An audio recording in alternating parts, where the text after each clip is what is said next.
Hello friends, మా ఆఫీస్కి fire department వాళ్ళు వచ్చి సిలిండర్కి మంటలు వాయించినప్పుడు ఏ విధంగా ఆ మంటల్ని ఆర్పేయాలనే దాని గురించి డెమో క్లాసులు ఇచ్చారు. సిలిండర్కి మంటలు వాయించినప్పుడు ఎంబడే మాది బ్లాస్ట్ కాదు. సో టెన్షన్ పడకుండా మనం ఏ విధంగా ఆర్పాలనే వాళ్ళదానికి వాళ్ళు 3 టెక్నిక్స్ ఇచ్చారు. మంటలు సిలిండర్కి రాగానే అది ఎక్కువ గ్యాస్ ఉంటే ఎక్కువ టైం తీసుకుంటుంది బ్లాస్ట్ అవ్వడానికి, అదే తక్కువ గ్యాస్ ఉంటే తక్కువ టైంలోనే బ్లాస్ట్ అవుతుంది అనమాట.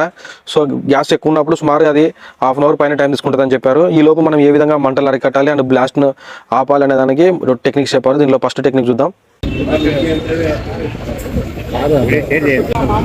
ఫైర్ వచ్చింది, మండుతుంటే ఏం ప్రమాదం కాదు. ఎప్పటికి హీట్ అయితే హీట్ అయినప్పుడు మాత్రమే మనకు డేంజర్. హీట్ కాకుండా ఏం కాదు, ఇట్లా మండుతుంటే గ్యాస్ రిలీజ్ అవుతుంది, మంట మండుతుంది.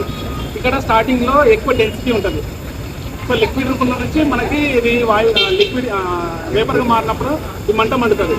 స్టార్టింగ్లో ఎక్కువ డెన్సిటీ స్టార్టింగ్లో ఉంటుంది కాబట్టి ఇక్కడ అర్థం పెట్టిన